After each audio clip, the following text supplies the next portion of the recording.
Good morning, bookers. How are you this morning? Welcome to What the Book. I am Cintra Sullivan, international best-selling author from Australia, or so they tell me. Well, it's Sunday morning, so I assume I'm in Australia and not that side of the pond.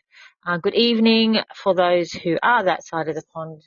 We hope that you enjoy the next hour of glorified shenanigans with us. Of course, my beautiful co-host, Kaya Carrington Russell, is in the house. Good morning, gorgeous.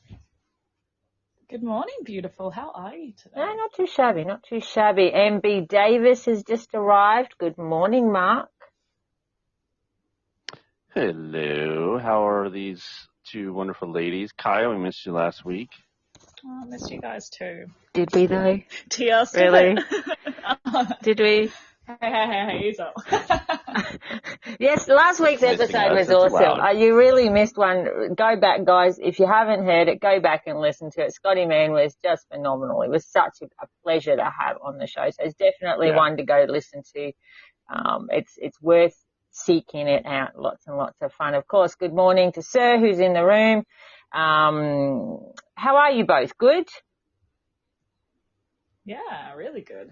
On this. All caffeinated? Oh, well, that is always a good thing. I'm just running back to our amazing guest and sending him a link so that we can get him in here. Oh, such a technical background's going on, I tell you. It is. I do my best. Lots of stuff happening. I do my best, but, You're doing great. Oh, you know. As always. We try. While you're dealing with that, so I had a funny thing. I just thought if we had time for this, so I'll squeeze it in real quick. All right. You ever get one of those text messages from just a random person, like you don't know who they are. They just texted like a wrong number. I don't know if that ever happens to you. It happened to me the other day, and I couldn't resist having fun with this person. Ooh. So let me read this. All right. Now, first of all, don't do this if it sounds like the other person is like there's a time sensitive something to this text. Like, read the room. Read the room. Read the room. Exactly. But otherwise, let me start off. This text begins, "Hey Regina." Oh.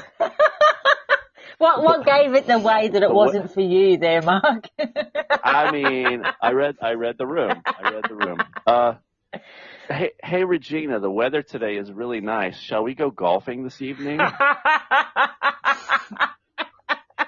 I mean, I don't know what you would do with that. Here's what I did with that. Oh no. Night golfing? ? Do they have lights on the course? Now I got them hooked. So I have no idea if this is a man, woman. I have no idea. They reply, "Just an evening. Where are you now?" I reply, "I'm at home. Where are you?" They reply, "Office." And then they finally realize, "Sorry, I think I added the wrong number." You think? OMG, hope it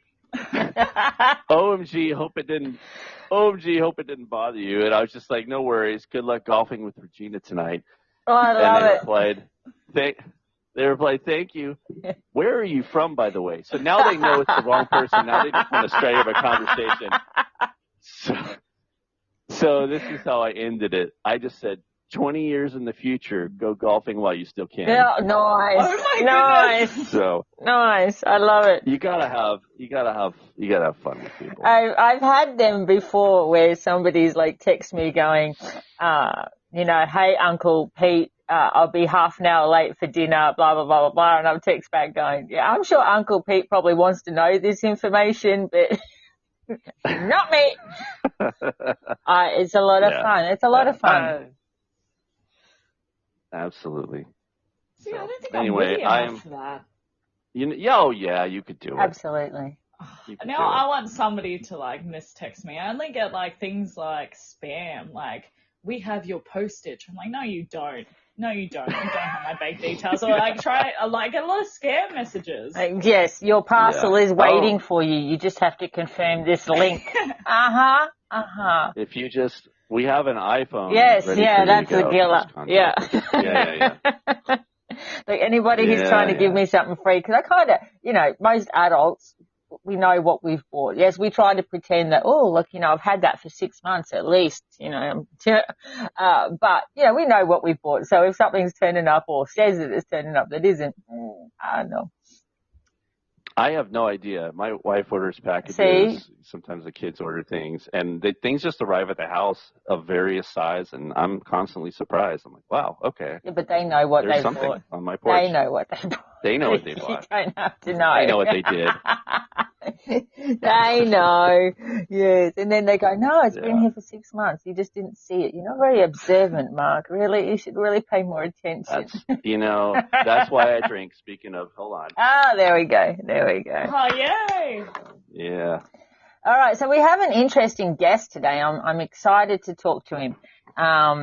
He writes comic books, which I love. We've had a few comic book artists on lately, and I'm intrigued by the whole process. Also, YA novels, sci-fi horror, children's books with a Halloween theme, which I'm really intrigued about. Like, how do we write a children's book that's Halloween themed without scaring the little bejeebers out of them? But we'll get there. So. Do you know what, though? I don't know what the line is for children's, anything. Like, when I watch kids' TV shows these days, it scares me as a full-grown adult. So I don't know what the line is between creepy and children's stuff. For example, though, Goosebumps. Now, this is aimed at, MG, middle school? That's a middle grade sort of thing, isn't it? Middle grade, yeah. Goosebumps. Yeah. Okay, if I even mention that around Mr. 10, holy crap, the boy just loses the plot. There is something about the concept of Goosebumps and it's particularly Slappy. He does not like the mannequin doll. He does not, no. I have considered buying one and putting it at the front door, but I'm thinking that the therapy I'd have to pay for in 30 years probably isn't worth it. Oh. I thought you meant the book, and then I'm like, realized you're talking about an actual mannequin. I'm like, no. Yeah, no, I was. No, do not buy that and put that at the front door. I was talking about the books too. I was like, do kids still read those these days? Like, it's Goosebumps? Because I remember reading Goosebumps. So I'm like, do kids still read that these days? Oh, he loves to read. He's a big reader, but just not that particular series. Just not that series. That's interesting. I bet there's something that took its place if that's not like. Yeah, he's a Captain Underpants, Diary of a Wimpy Kid. That's his style. He's a humor boy. He's my boy. He's a humor boy. Underpants and fart jokes. That's where we go. Yeah, the classics. Yeah. Absolutely. Let me think. So today's guest, I want to pry into exactly that process. How do we keep, where's the line with children's books, when we're crossing themes that may scare them, or do we just, plow through? Because Goosebumps is a massive series. It's very, very successful. So there's a lot of kids out of that age group that handle it without a problem. Do you just ride through it and go, well, would you put a trigger warning on it? Look, let me bring up trigger warnings. See, I don't think so. I don't think. No, not at that age. Okay, but the thing is, though, that's a big trigger for my son. So as an author, knowing that would trigger some children, do you put a trigger warning on it? And yet R.J. Styles, which I do believe is the author, there ain't no trigger warning on that, man. Just know you can get the shit spooked out of you. Move on.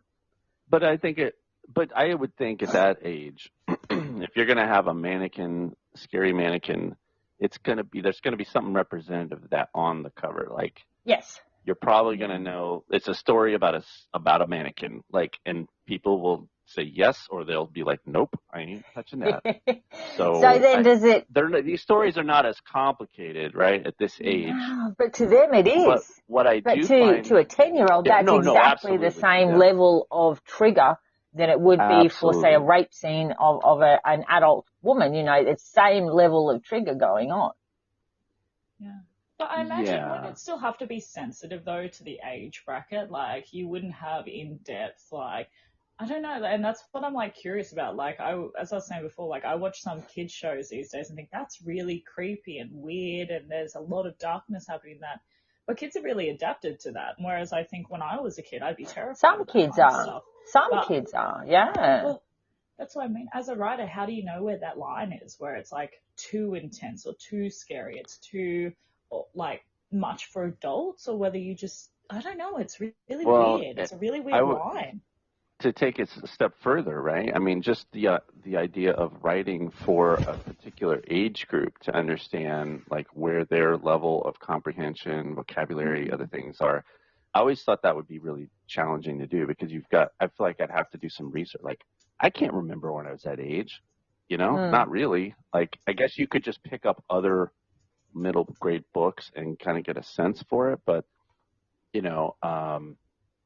that's something that you'd have to consider too when you're writing that. You can kind of I think there's guidelines for the length and all that, but how do you go about like not being too much, because you've got to keep their attention. That's one aspect of it, but you also have to like make sure comprehension and everything, you're not going too far with some, because we can go off the rails. You know what I mean? Well, the problem is because you're looking at an age group, middle grade, where the spectrum of kids in that age group is just intense. You've got everything from like my son who's challenged. He develops late, so he's not quite the same as another 10-year-old. Where you get other 10-year-olds who are more like 14-year-olds.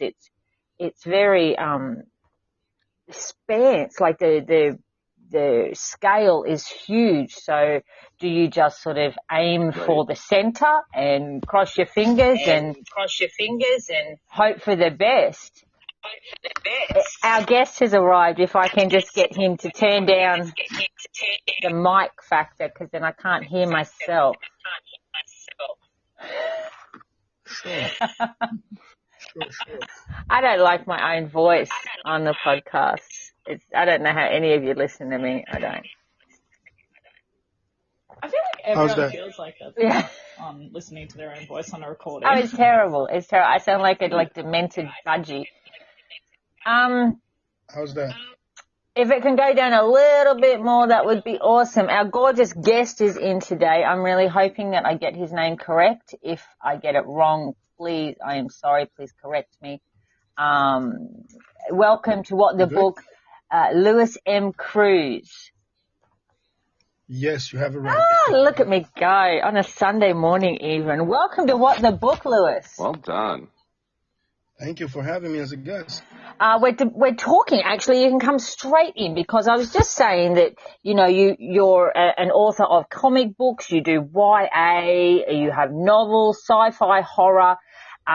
We were specifically just diving into you've written a children's book called Fright Center, which... it's I'm waiting for the artist to finish, and it should be out sometime right before Halloween. So how do you go? I'm so intrigued by this. How do you go about aiming or targeting a Halloween themed story at children? What age group are you aiming it at, and how do you keep within a realm of that age group?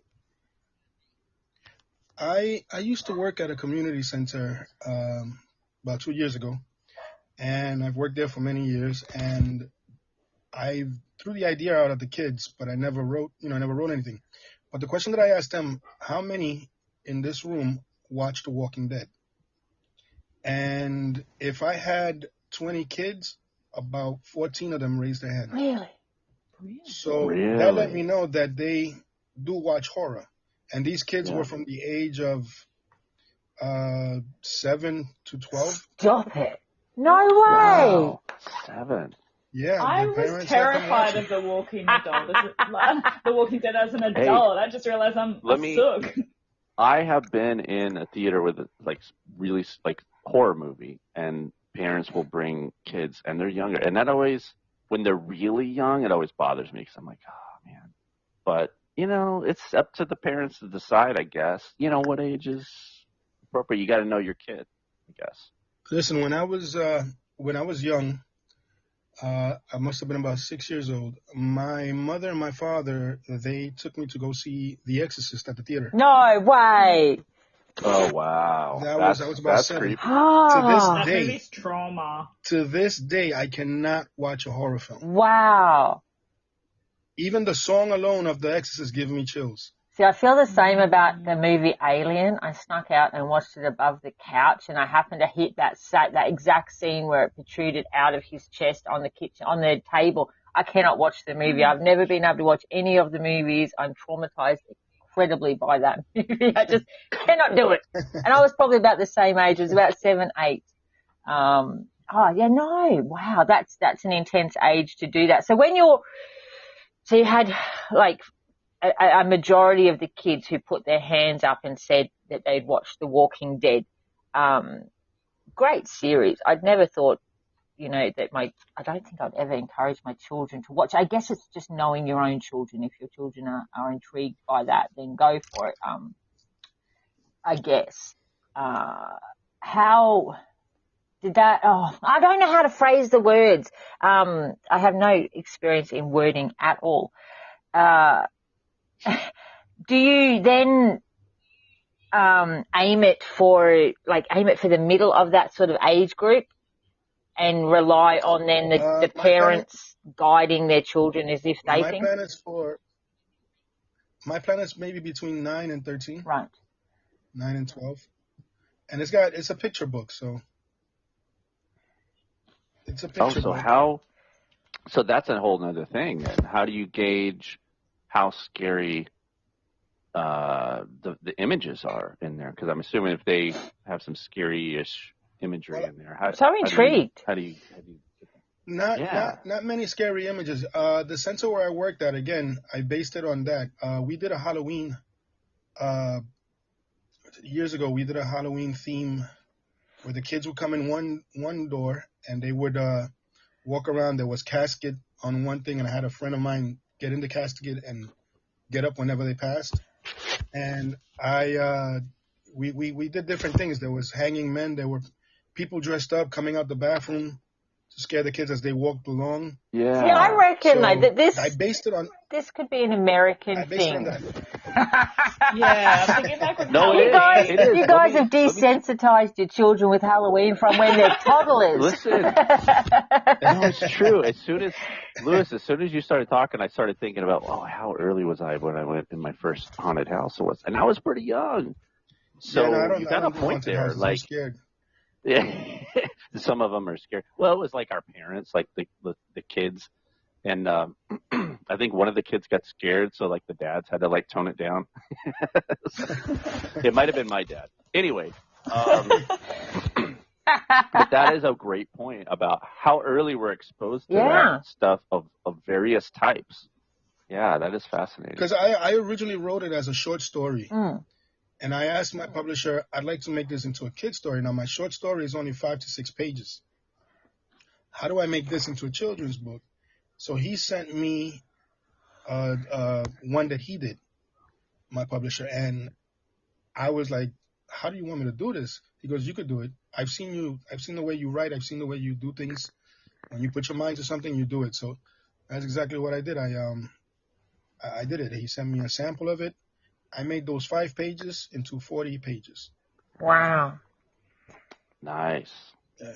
That's fantastic. Awesome.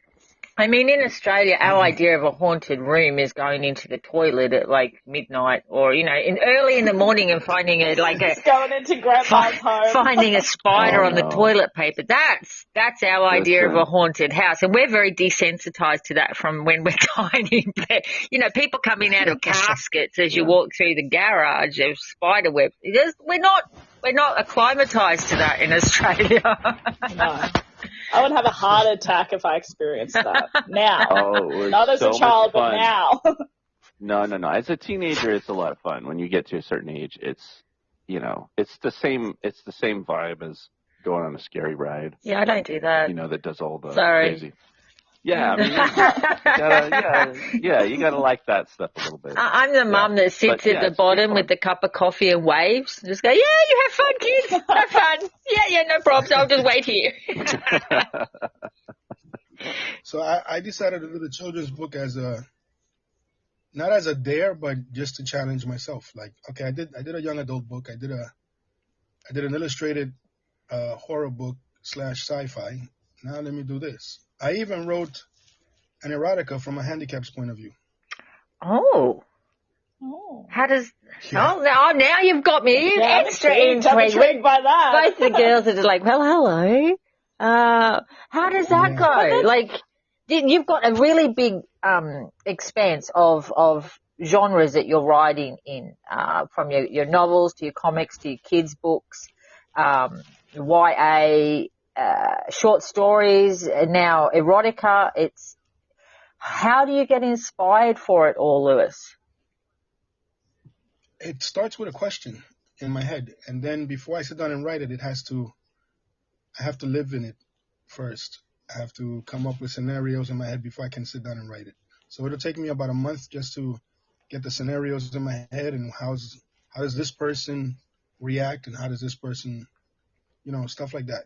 It's like I live in the world that I create for a little while. So you're like a little coffee percolator of stories. Yeah, I guess. Yeah. I do have from a branding point, I have a question. So you go from children's books to erotica. Have you ever had concerns about cross-market, or how, like, say, if children's books, you're selling millions of them, and then parents find out that you write erotica or something? The only reason why I ask this too is because in the future I plan on writing children's books as well. So I'm curious as to what your thought process is on that. I thought about that, but at the end of the day, I can't control my how should I say this? It's the inspiration. I can't censor myself just to please certain people, and I'm sorry, but if it sounds wrong, I'm sorry. No, I get that. You can't. I mean, Stephen King writes horror. He tried sci-fi, it didn't work, but he wrote it. Mm-hmm. It's something. Look, I fully get where you're coming from. I'm in the process of writing a children's book at the moment and trying to work my way through it with an amazing artist. But it's quite a jump from going from novels into a picture book. It's a challenge, and like you said before, Luis, it's finding something that you go, I have no idea. I've got 22 books out. That's great, no problem. Hang on a minute, children's books. I've got no flipping idea. All right, I will challenge myself, because I will, I like to push the realm as much as I can and see what I can come up with. Right. So that sort of challenge is a lot of fun. I find it a lot of fun, frustrating, but fun. I say challenge because, as I've told you before, I'm physically disabled. So everything I do is a challenge for me. So when I sit down and write, which I do with my mouth, I write and type with my mouth, and I could draw too. Wow. I love that. So I love how technology can be enable us to hear artistically all new voices. I just think that's so, and we're so fortunate to live in this age just for that reason alone, right? That's incredible. I've even done stand-up comedy from a sitting down point of view. So I love the irony of it. That's very cool. Very cool. I talk about handicapped people because I don't like them. Yeah. Oh, look, I can't. Oh, okay.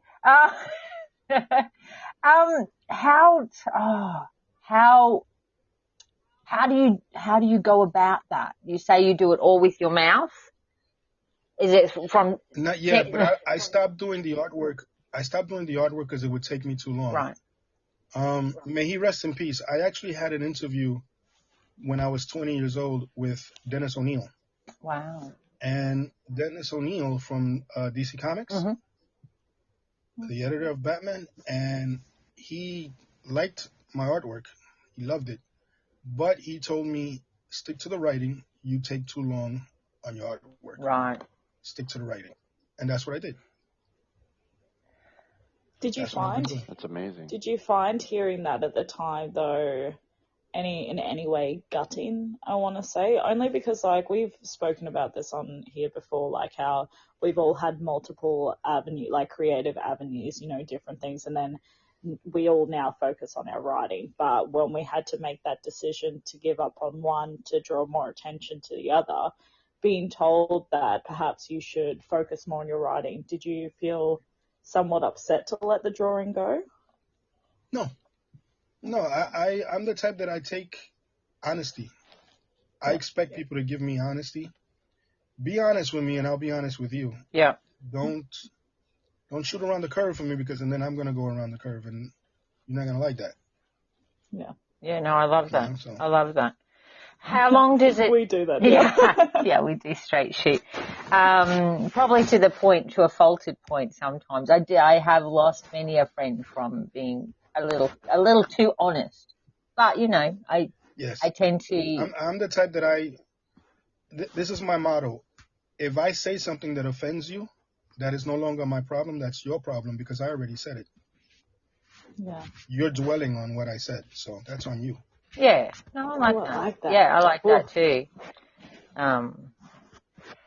So how long, you said that you percolate the stories. Do you work on one story at a time, or are you percolating a number at the same time? Because you write so many different sort of genres. How do you Jesus Christ. How do I concentrate on one Do you work project? on one project at a time, or are you multiple? Sometimes I feel I'm schizophrenic, because that has happened to me before. Right. But when I wrote The Day They Made Contact, the sci-fi book, I had this other idea in my head circling and circling. So I had to actually put that aside at page 140 to write the short story called Fuel of Life. So, and I threw that out the way, and I went back to my sci-fi story. Right. Yeah. The covers on your books are really, really cool. I was just looking. Yeah, they're really eye-catching. I love them. Do you do the cover work? Because you said you do. For the day they made contact, I sketched out the alien, and somebody else took over. Fantastic. Thank you. Fantastic. And then the Fuel of Life. Yeah, that's cool too. I'm moving over to it. The Fuel of Life is a different take on vampires. Ah, wow. Did you sketch that one out as well? No. That's when I decided I'm going to let other people take over my art. And honestly, I don't want to do comic books no more. No. I'm having a lot of fun creating books and having fun with that. Yeah. It's like you feel godly. You can create and you can destroy. I'm sorry. I love that. Yeah. Yes, that's why we all do it. We all do it. And to kill off a character that people love in some kind of, as you just mentioned, godly, it's quite a powerful feeling to know that you can end character's life and not wear prison orange for it for the next 15 years. So it's funny when I was like kind of more new into writing, and I think I was like third book into my first series, and I had to it was just before Christmas, and I had to finish it, and I needed to kill off 3 characters, and I couldn't quite bring myself to do it. I was only new, so the whole concept of killing off that many, and one of them was a main character, which I was having a hard time trying to process how to kill off these characters, because they become, we become so attached to them. And so I went down Christmas Eve shopping down at one of the major shopping centres, and I was so enraged by the time I got home from dealing with people on Christmas Eve that I killed off those characters without a problem. It was so easy. Oh my goodness, that's terrifying. I just channeled all of that shopping rage into, right, that's it, somebody's dying. I had to stop myself at only 3. So, whole character's gone. Yeah, everybody's gone. We're only 3 books into a series of 7, no characters are left. I went shopping, I'm sorry. I don't people very well at Christmas time. They're not very pleasant people.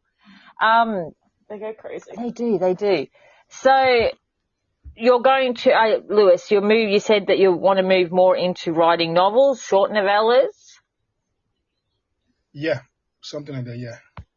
I had a short story published at by a UK publisher called ASAP Imagination. Mm. And it's about, this is something that, again, I came out with, and the deadline was 2 weeks, 3 weeks, and I did it in, I thought about it in 1 week, and I liked it. Basically, what if the world ended, the world is gone, but Satan and Jesus have a meeting right afterwards in Central Park. And they're discussing what happens next. So one of the opening scenes I have in there is that Satan is sitting in the park, and Satan is a well-dressed character. And Jesus is the type that you see on all these pictures. And Satan sniffs at the air and goes, "Oh, I see you're still wearing the same clothes." Oh. I like that. Yeah. It's like a banter, like Batman and Superman, the way they go at it with each other. I did that for that. I love that. They go at it with each other. I love that. Just starting from a question. I love the idea of those two meeting in Central Park and, Yeah. just going, having a coffee, playing a game of chess. going past one of those little van, like the little, I see them in the movies. I'm not sure if it's reality. Look, I'm Australian. I live through Hollywood movies as far as America goes. But the little vans, like the little coffee vans that are just sort of, there with the pretzels and stuff. I really like that. No, this is actually in the park facing the street, which is all destroyed, mind you. Everything is destroyed. And he clears up a space with sun and everything. At the end of the story, Satan and Jesus, at the end of the story,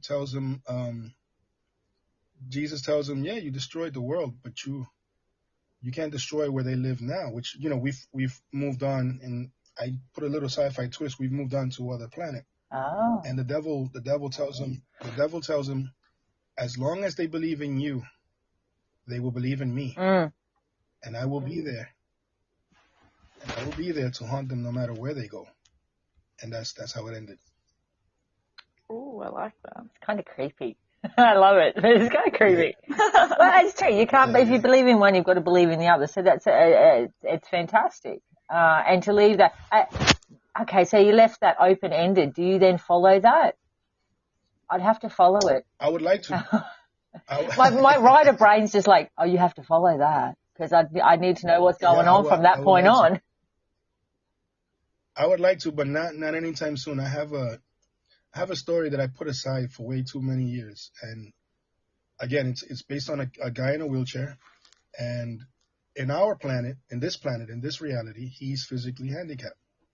So he's in his backyard playing chess with his doctor, and all of a sudden a rainbow appears. And mind you, you can never find the beginning or ending of a rainbow, but this one lands right in his backyard. When they go to further investigate, something grabs the wheelchair, something hairy, pulls him inside this world. And then when the doctor tries to go after him, whatever it is, the arms grabs the doctor and sits him down and tells him no with his fingers. You can't come in. So, the kid wakes up. He's 20 yards away from his wheelchair. He don't know how he's going to go to his wheelchair because he can't walk, he can't stand up, he can't do nothing. So he decides to roll towards his wheelchair, like, rolling around. Yep. And he gets up. He tries to get up and realizes that his hands are physically normal now. So now he's like, wait, how am I physically normal?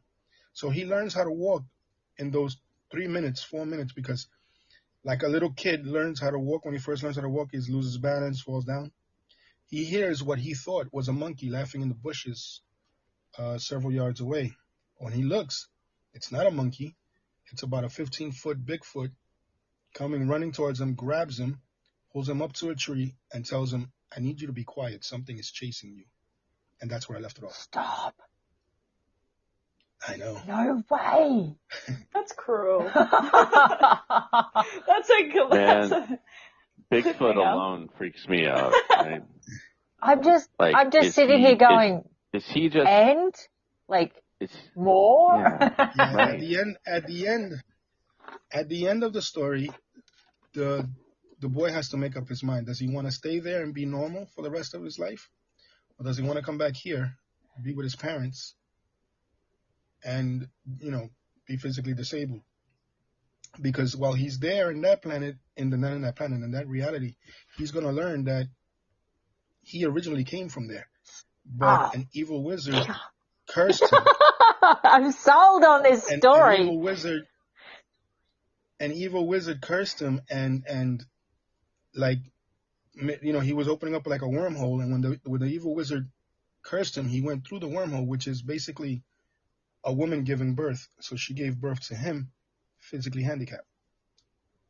Huh. But in So that world, Lewis, he's royalty. Lewis, man, you got Bigfoot, you got other planets, you got wizards, spaceships, man. I don't know what drugs you do, man, but you gotta start sharing, bro. It's Oh, my amazing. goodness. I love this. Yeah. I love how you can weave all of these things together, like, but do it in like a way that makes sense, that kind of works. That would be challenging for me. I get crazy ideas, and I'm like, no, that doesn't fit with this. But I think that's so awesome that you can take all those different ideas and somehow like weave them together. Mm-hmm. That is cool. Thank you. I love the value of the question, though. Like, both of those stories that you've told us about quite heavily have a moral, heavy question involved in it. Yeah. And I love that because you can thread that through really strongly through the whole story. I love that. Something else I'm really, really in awe of, Lewis, is that, you know, as authors, we read a lot of books. You know, it's one of the main things is to, you know, in order to write, you've got to read. And I mean this completely respectfully. So I'm sorry if anybody's listening that I cause offense to. I'm not intentionally doing that, but to have main characters that are handicapped, main characters that are following, have challenges beyond the norm, and I hate that word to start off with, but I'm going to use it anyway. Is refreshing and wonderful because, you know, this world is so varied with what we all are. Every one of us is so different. And, you know, I kind of get sick of reading the same book where it's the same, everybody's, you know, capable of doing all the same stuff, the same way. Well, and, yeah, that's why, you know, you come across a book that offers me something different, that shows me a world, a way of doing things, the way people accomplish things that is different. I love it. So I'm really, really in awe of that, Lewis. Thank you. I think that's what's so exciting about representation too, right? Yes.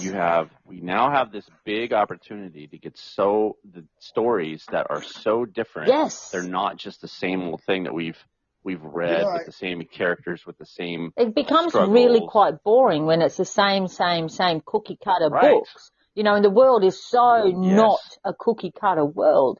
You know, every one of us is so very different to each other that, you know, to have books represent the differences and bring about an inclusion of and an understanding. I just love it. I just utterly love this. I released actually the first 3 chapters of that book as a tease on Amazon, just to get people's attention, other than the people I've told about. And I released the first draft. I don't care if they got messed up grammar or nothing. I don't care. But the first draft, I just wanted to let people see. Oh, that's interesting to me. So that Lewis, that brought a question to my mind about, and kind of talked about this earlier with before marketing. You ask that question, the back to the norm thing. I do hate that word. I'm sorry, I do, but you know. No, it's fine. I have this question of my own though. Who's really the handicapped person? You see, because if I always ask this to people, because if you put 10 people in a wall and line them up and ask, how do you write? They will either tell you with their right hand or their left hand. Whereas you put 10 handicapped people and they will tell you they write either with their mouth, their feet, with a helmet on. Who's really the handicapped one? Is it us for being different or you guys for being all the same? Look, I am in awe. I am completely 100% in awe of how people can accomplish different things. And I personally find myself very handicapped. I hate the word normal because it's just, you know, I have 4 kids and my last one, he came very, very early, and he has a lot of challenges ahead of him, with his I have development a song. and with, his eyes, which are really, really, really bad. So he's taught me an awful lot about how to bend and flex in order to adapt to his world, which is so very different to my world. But, I love it. I love it. He's taught me so much in his 10 years so far about how to understand people. I have this song where because I used to go to school and the teacher had a problem with me. And remember that song, If You're Happy and You Know It, Clap Your Hands? Yeah. I Yes. came up with my own. If you're a cripple and you know it, shake it. I like that. I do. Sorry. It's okay to laugh. Let it out. You challenge me, Lewis. You challenge me. Now, all right. Do you see? Okay, I see that there seems to be, when you're writing, I'm looking through your books and your comics, and that you keep a very sort of dark undertone to most of it, like the ones that you've talked about so far with, Satan and Jesus, the other one with the young boy who makes the life choices between going back to the world he knows or staying in the world that he belongs. There's an undertone of horror through them all, or a dark sci-fi, a sci-fi noir, I do believe the term is. Is that where your love lays? Yeah, in the darker side of writing? I actually never thought about that. I didn't think I wrote like that. I thought I was writing what I write. I didn't give it no, wow, that's something new. I got to think about that. I don't know. I tend to kind of look through and see where the threads are common. Like if you look through all my books, there's humor right through it, because it's a survival skill of mine is humor. I make a joke out of everything. If we're ever at a funeral together, do not look at me, because I will be the one making inappropriate jokes. I did that one That's time. so true. It's true, isn't it? No, I did that one time. There was a lady in a casket, and I knew her, and I looked at my friend. I'm like, why she's not wearing a mask? They're not gonna let her into that. Jesus is not gonna accept her. No, you got to take your own mask. He doesn't supply them at the gates. Exactly. It's what I do. It's a survival skill of mine is humor. So I tend to, through all of my books, will have the sarcastic humor. And I'm looking through all of yours, and and I mean, I could be really wrong, Lewis, and I could be reading it, not how you want it to be seen or whatever. I just see a very sort of, and it's wonderful. I love it. And that dark sort of undertone stories. I'm a big M. Night Shyamalan fan, and I like his twists in stories. Right. Where he makes you think you're going in one direction, but then the ending just throws you off. You understand? I don't know if if I'm saying it right. Yeah, no. Yeah. Yeah. So I like books like that. They're like infuriating, but fantastic at the same time, because they're different to the usual happily ever after that most books have these days. Is that what you're talking about? Yeah. Right. So that's a bad habit I got. It's not a bad habit. It's a fantastic habit. Keep it, embrace it, love it, develop it. Absolutely. Nothing better than when I'm writing a book and I get the shock, because I pants completely. I don't plot anything out, and something will happen and I'll be just like, no way, they did what? That makes so much sense now though. Okay, and I find it as a writer as much as a reader, which is I love that side of it. Mark, do you like to be surprised in books? Do I like to be surprised in books? Yes. Absolutely. Yes, Yeah. I do. I have a question for you. Go ahead, Louis. How many hours and how many days a week do you write? That's a great question. Silence. You're like, No, don't ask, Lewis. That's a great question, man. And I think it varies for me based on what I have going on in the week. Like this past week, because I have a family, I have a wife and 2 kids, and it was crazy busy, so not a lot of writing got done. But in general, I try and get in as much to every day as I can. So that usually looks like about 4 or 5 days a week that I'll sit down and write for maybe an hour to hour and a half, sometimes 2 hours, depending on the day. That's yeah. Do you feel like when you start writing, you can't stop yourself from writing? No, I haven't experienced that. I generally am pushing myself to get to that into that hour, if I'm being honest, because I have a plan. Like I'm an outliner, and I don't know, Louis, if you're more of an outliner, like a plotter, or if you're more of a pantser, someone that just kind of figures the story out as they go. But for me, I'm an outliner, so I sit down and I'm like, this is the scene I'm writing. So usually I start that scene, and I'm usually trying to just get as far through the scene or get completed with it. And if I get that done, then I feel good about what I accomplished that day. But it's kind of goal-oriented for me in a way. I'm not an outliner. I'm not a plot. I'm a bullet man, meaning I'll write out sentences or short little 2 or 3 sentences, like a little paragraph of what that chapter is going to be about. And I will not stop writing it until that chapter is done. Interesting. Wow. I write about 1 to 2 hours every night, and on the weekend as many hours as I can possibly get hold of. With the family, it makes it a little bit tricky, but I steal every hour I can possibly do it.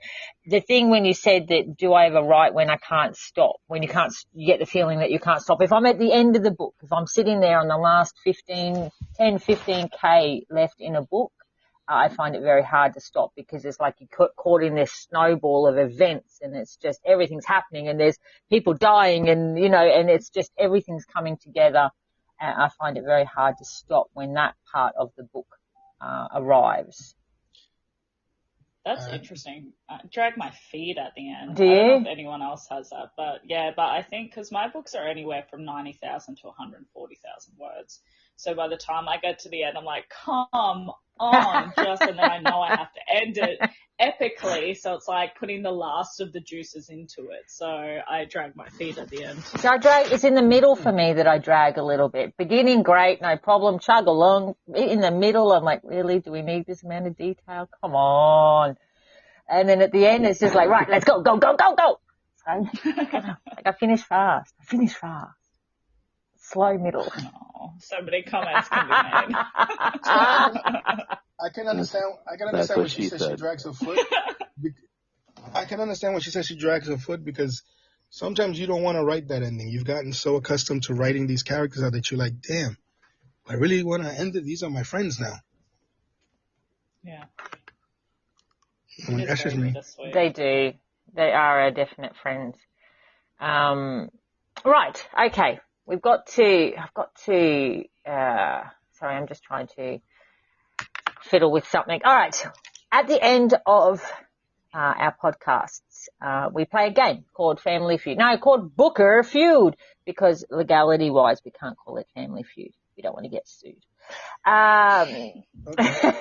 So we pull up a question from a Family Feud. It's a legit question, and this one has a doozy answer. So it's 100 Americans surveyed. Don't blame us. Kyra and I, we're the Australians, so we don't hold any responsibility for the weird answers that the 100 Americans answered. Lewis, I need you to choose a team. Would you like to be on Team Kyra or Team Mark? I'll go with Mark. Nice. Yes. That was so quick. Oh, yeah. No hesitation. Louis, we got this, man. We got this. All right. That's all right. I've got Tio and Sir. Come on. Bring it in. They will definitely help you along. They're generally very good. Well, sometimes. Look, they're batting probably 50-50, Sir and Tio. I'm sorry, guys. It's 50-50. All right. Team names, Mark and Lewis. What team name would you like? Well, I don't know, Mark. You can pick that if you want. Oh, okay. Let's see. We'll be team. Oh man, I have no idea, Lewis. Hot Wheels. Hot Wheels. What was that? Hot Wheels. Hot Wheels. Oh. All right, I like it. I Hot love Wheels. that. Yes. That is awesome. Team Hot Wheels. I had Hot Wheels. Yeah. Who didn't have Hot Wheels when they were a kid? I love that. No, I named the Hot Wheels because my wheelchair is pretty freaking fast. I Ah. love it. Love it. Team Hot I love Wheels. that. Kaya, what would your team name be? Man, I don't know how to top that. You can't. Do you know the first thing I thought? I can't. You're losing I just right thought of from the truck beginning drivers. against Lewis I and Mark. know, It's done. When you had Hot Wheels, I was like, I don't know, monster trucks. So I'll go. Oh. Barbie car. Monster Come on. Barbie car. The Barbie okay, Barbie car. convertible. Let's go Barbie car. All right. Yeah. Oh, yeah. Okay. Oh we my can do Barbie gosh. convertible. The Barbie I feel like that'll look convertible really good and on Hot Sarah Wheels. and Tio as well. Oh, look. Barbie The dream convertible. mobile. You driving and Tio and Sarah Oh, in the Tio back. said monster though. Tio said monster. So now I'm kind of, because we're a team, I value their opinion. No, look, come on. All right, Barbie convertible. You driving the Barbie, pink let's go beast Barbie. and Sarah and Tio in the back. Yeah. Rock it out And the to boys will look Aqua. good in the big I can Barbie see monster it. convertible. I can see it happening. The Oh my pink beast. goodness. All right. Oh my God. I have 5 answers in front of me. When I ask the first question or the only question, first person in with their team name gets to go first. And we will alternate till we find a winner today. I have targeted this question for Lewis to be in the advantage. So, yeah, you can thank me later, Lewis. Nice. That's so good. Rightio. Oh, yeah. The question is, we asked 100 people. I have 5 answers ready to go. Name a DC Comics superhero. Barbie Hot Wheels. convertible. Oh, Superman. Barbie. Barbie was in first. What is your answer? Why did you sigh so heavily when I answer? Because you always go in first go and then half the time you don't even have an answer anyway. Yeah, but I have an answer. I love DC and Marvel. This is up my alley. Listen. I'm going to go with Batman. Batman, Okay. is that your final answer? Yep. Yeah. He's on the list. He's number 3. Number 3 on the list, not number 1. 3. 3. All right. Yeah, Number yeah, 3, number not 3. number 1. Team Hot I Wheels. said Superman. You may confer until you before giving an answer. Name a DC's Comics superhero. Superman. I mean, you can't go wrong with that. That was Classic. the first DC hero I became aware of. For the And he's movie. better than Batman. Oh, there we go. Oh, shots fired. Okay. Shots fired. All right. Don't All right, make we me gotta bring go with Mr. Superman 10 on in that. here. Don't make me bring Mr. 10 in. No. Oh my goodness. All right. No. What's your final answer, Team Hot Wheels? We got to go Superman after that. Superman, Sure. is that your final answer? Yes. Number 1 on Yes. the list. Ding, ding, ding. Number 1 Oh, on the number list. Ding. Number Well done. 1. Listen, number 1. Number one. All right. Team Barbie. Name a DC Do you know what? comic superhero. I love my teammates because Sir and Tio at the same time said Wonder Woman, and I was thinking the same thing. So let's buzz it in, look girls. at Let's these- go Wonder Woman. Look at these boys. I love them. Is that your, Look at, we're finally coming together. is this your final answer? Yes, I'm holding the hands. Wonder Woman is my team's answer. Ding, ding, ding. It's on the list. Yes, it's number 5. Oh, yeah. Yay! That's gotta Number be- 5 on the list. Barely made the list. Oh my goodness, What's I'm up 2 with up. that? Look, I'm winning. don't make me bring up the Okay, all right, patriarchy, all right. Mark. Do not make me bring up the patriarchy. Oh, All right, shit. right, just, Okay. yeah. 4 boys to 1 girl. Let's not go there. She made the list. She has a, I mean, it might be a fantasy. she has, Listen, for her or for The him? Justice League is a boys' club. I got it. I understand. All right, Team Hot Wheels. Name a DC Comics superhero. So far we have Superman, a Batman, and Wonder Woman. Lewis, I'm thinking the Flash. What do you think? Oh, Yep. damn it. I was going to say that. My next one. Do you have a good feeling about the Flash? Yes. All right, let's do Is that. that your All final right, answer? We're going with the Flash.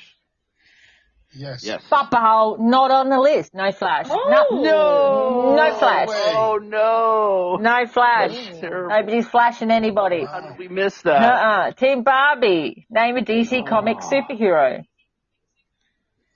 Do you know, So I had the thought of Catwoman, but my teenies. Look at the two of them. They're like little pigeon pair, aren't they? I know. They're both coming in strong with it, and they're backing each other up. I'm sure they too. both would come in strong and back each other up. Move on.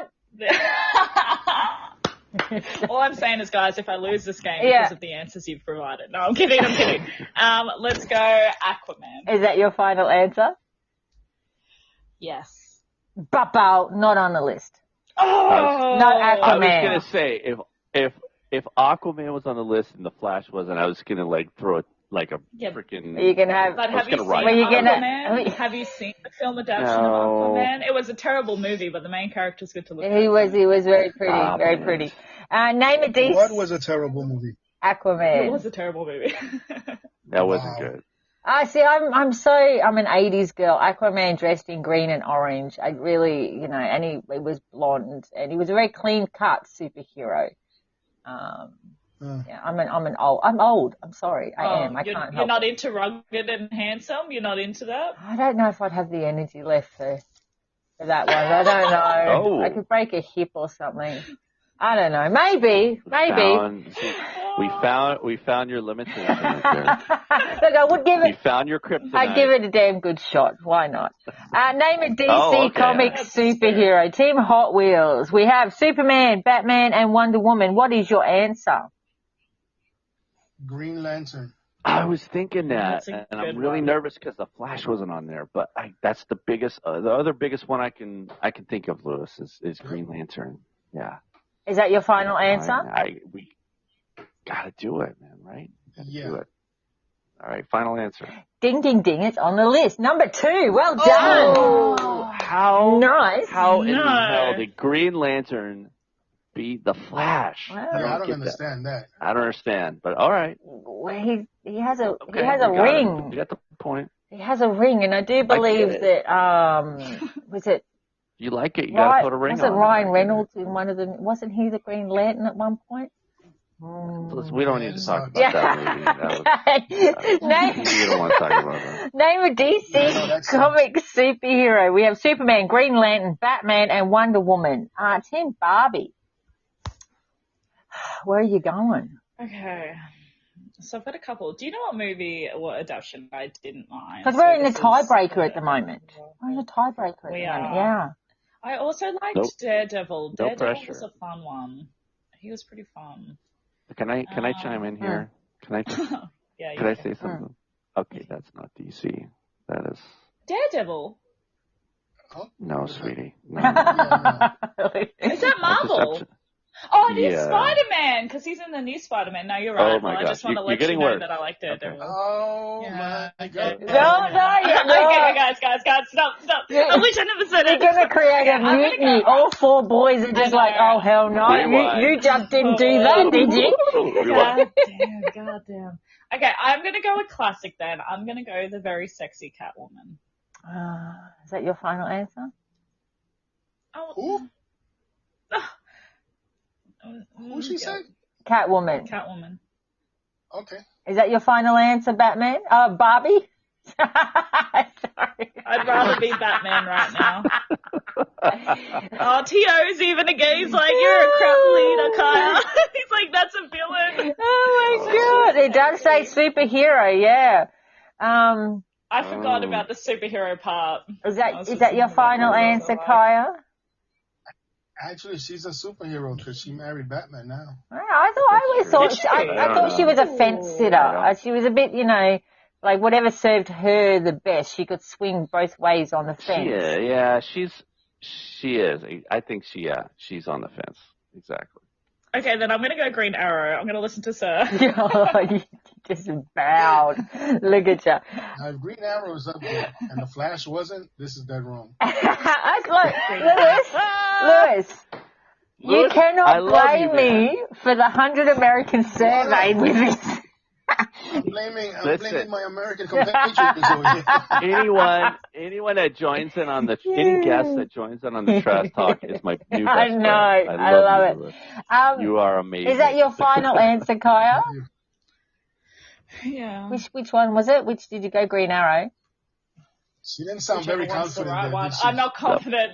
You guys have psyched me out. I'm not confident. Barbie's struggling. I'm going to go Green Arrow. Green Arrow. Papa, not on the list. Not on the list. No. Right. I'm sorry, guys. Because this is now a tiebreaker, I'm going to give a clue.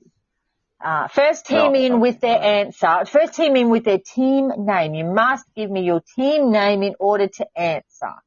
Be careful of Kaya. She comes in fast. Normally has nothing else. Just saying. Story of my life. Just saying. Hold on. What was her team name? Hold on. So you have to get, you've got your team name right in quickly. Now the clue is, okay, this is 100 Americans that were surveyed, and I love you guys, I do, but sometimes you guys throw up answers that just, I go, what the hell? Yes, you know, believe me, I know. it's left of center. The answer is left of center. It's, let's say it's a person who played a superhero. Name a DC Comics superhero.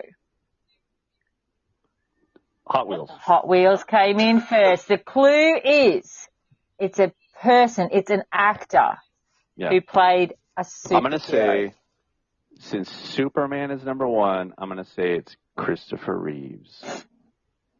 Is that your final answer? Lewis, are you sure? That's my guess, Lewis. What do you think? Yeah, I'm gonna with go that with that. clue. He was the greatest Superman. Is that the one that the Americans would have pulled up? I think so. You think so? That's I think a he would. mindfuck.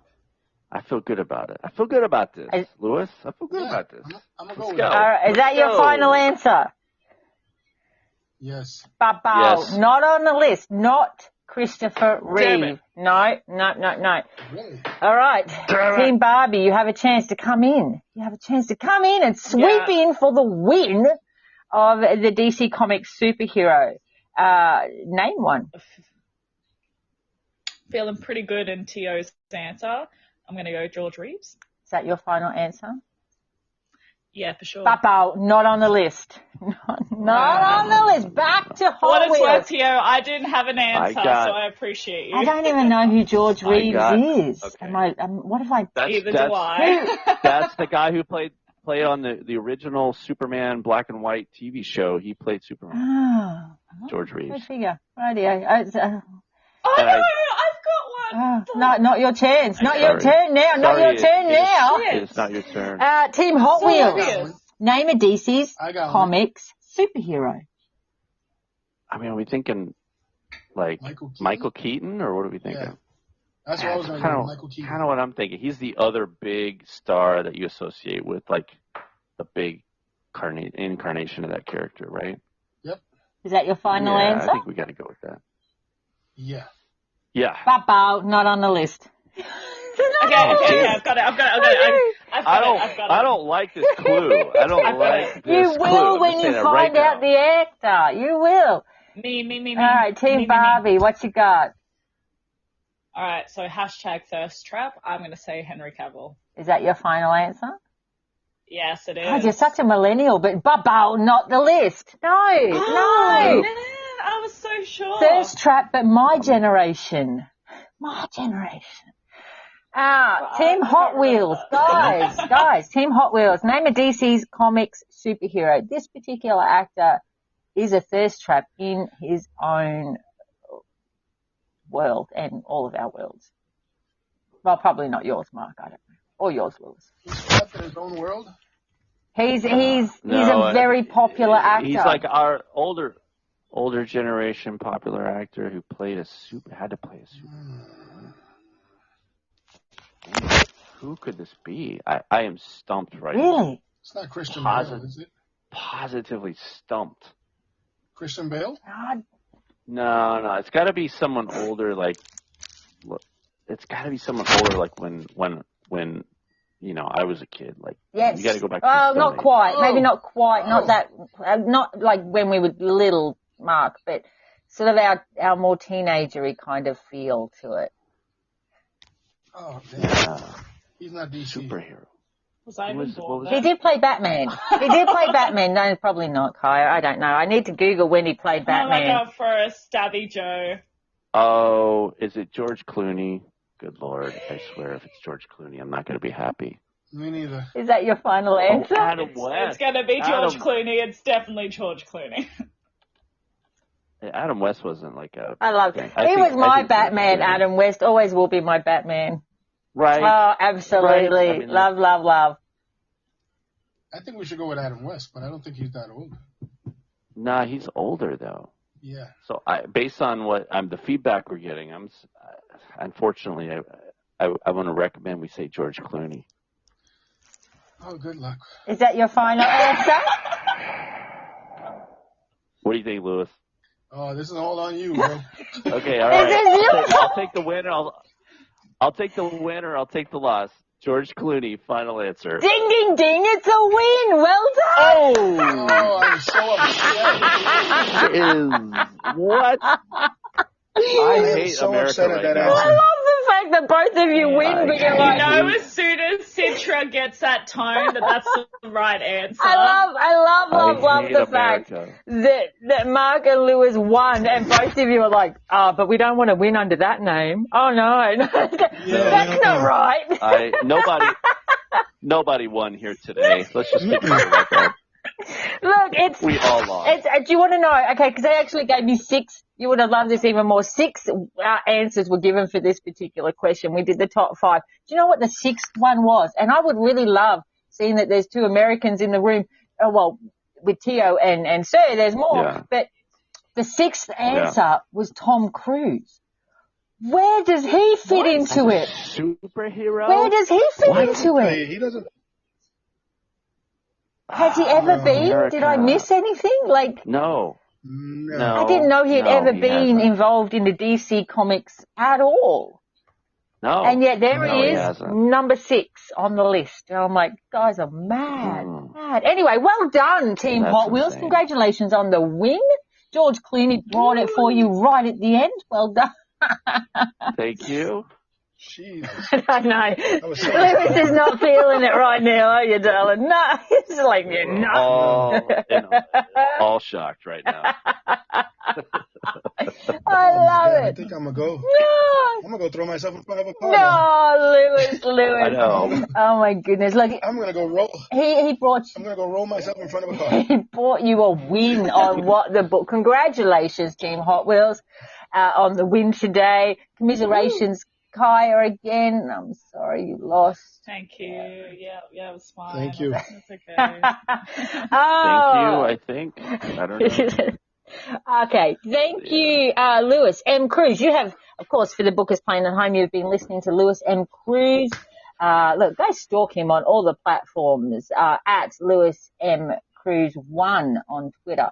Go find his books, buy them, support, leave reviews, do all the good stuff that we love people to do. There's comic books, YA, novels, sci-fi, horror, and also keep an eye out for the children's book titled Fright Center to be coming out soon, I imagine, hopefully. And Lewis, when you put that other story out, the one with the guy who had to choose between the 2 worlds, Yes. I'd really like to know what this is when it comes out. Would you like to know the title? Yes, please. Yes. I called it Rainbow, but not Rainbow, R-A-I-N, the way it's particularly spelled. No, R-E-I-G-N, because he will reign over the land of both. Stop it. I love it. Oh. Love it. I love a good play on words. Fantastic. I'd really like to know when that comes out. And please come back and talk to us about it when it does.